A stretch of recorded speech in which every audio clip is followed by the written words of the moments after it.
Here I will be demonstrating the various progressions we have for the side plank, a fundamental core exercise that is undervalued as it targets our lateral line subsystem integration, something everyone needs work on, as well as strengthening single leg stance stability, engaging our obliques, inner thighs and outer hips. 80% of walking is spent on one leg, 100% of running is spent on one leg. Therefore, your left and right lateral lines of integrative myofascial connective tissue and synergistic muscle groups both need to be strong and stable for good hip health.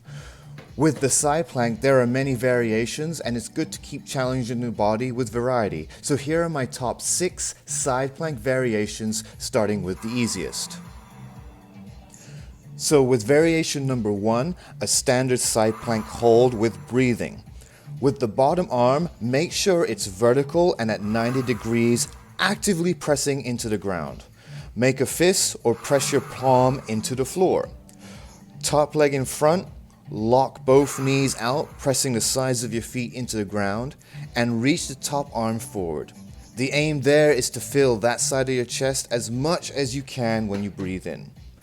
I like to hold for 5 breaths at a time, and that way you are in control of how tough the exercise is. With this variation, we want to make sure we can feel our hips be strong and sturdy, checking both legs are locked.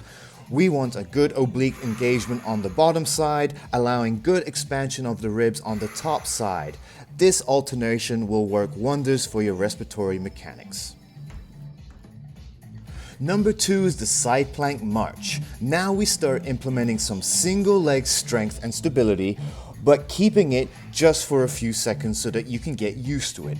I like to always exhale on the move because that engages your core the most and keeps you at your strongest. With any struggle, a good exhalation will get you through it. Keep the bottom arm vertical and pushing into the ground, lock the legs out, pressing the sides of the feet into the floor. Hold these points firm as you exhale and lift one knee up. Then set it down firmly, getting yourself established and inhaling before exhaling and lifting the other knee.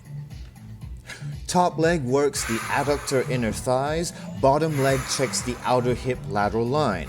We want strong, firm, reciprocating, alternating, independent activity from each leg supported with strong obliques.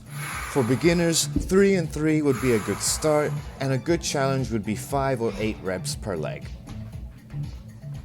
Next we have the side hip bridge, a progressive exercise to build single leg hip strength. This time we're going to bend our bottom knee about 90 degrees. That will be your base. The top leg is also bent and slightly behind. You're going to push your arm and knee into the ground, allowing your hips to come forward and up. Complete the movement by driving the other knee forward and pulling the top arm back. Exhale on your extension and let your hips down slowly as you breathe in. We want to make sure that each side, each hip, each glute is functioning as well as each other, getting a nice full extension of the hip with each rep. Reciprocating and alternating hip activity are the key to longevity, and this is an excellent exercise to develop that. I recommend between 5 to 8 repetitions a set. Switching the focus to our adductors or inner thighs with a modified progression that gets the adductors without putting too much pressure on them, allowing you to gain some trust. Maybe the side plank march felt weak, and so this as well as the previous variation are good ones to work on. Our adductors play an extremely important role in supporting our hips, particularly in single leg stance, which happens every single time we take a step. They help ground our pelvis, which is why we should value their strength and integrity. Get a chair, bench, or couch, anything with some padding for your knee. Set up close to this so your knee is within reach. Bending the knee, clamp down on the seat with your top leg, bringing the other leg in front, also keeping that knee bent. Make sure the bottom arm is actively pressing down into the ground as you reach forward with the other arm. Focus on breathing all the way in and all the way out. Since this is a hold, I would recommend 5 breaths at a time. Increasing the challenge now because ultimately we want to have the strength to hold these positions with straight legs.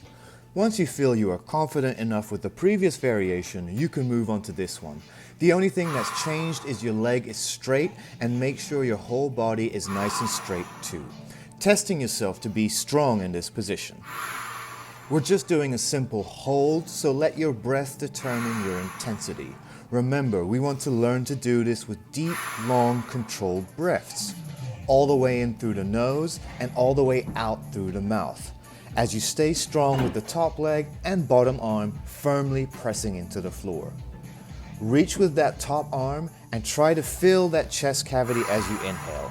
5 breaths a set is recommended. Here's a nice complex that will target both the inner and outer hip muscles. I really like this one because we get our adductors, we get our glutes, and the leg circles also provide additional activation of all the smaller muscles attached around our thigh, helping recenter the femur in the socket.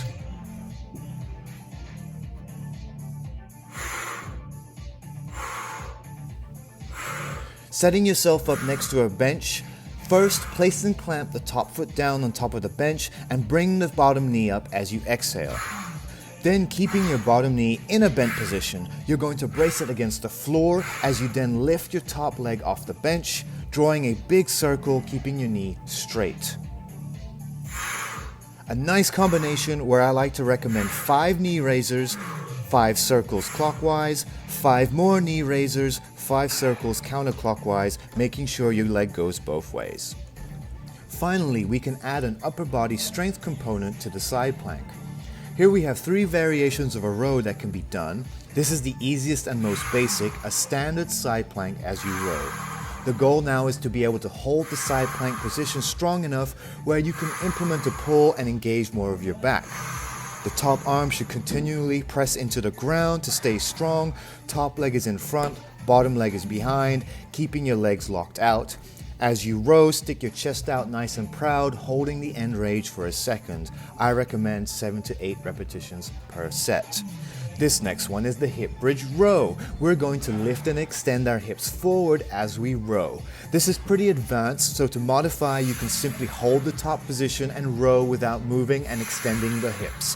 However, the goal is to build up that hip strength and get it to fire in synchronization with your opposing back muscles, as it does during forward locomotor movements such as gait.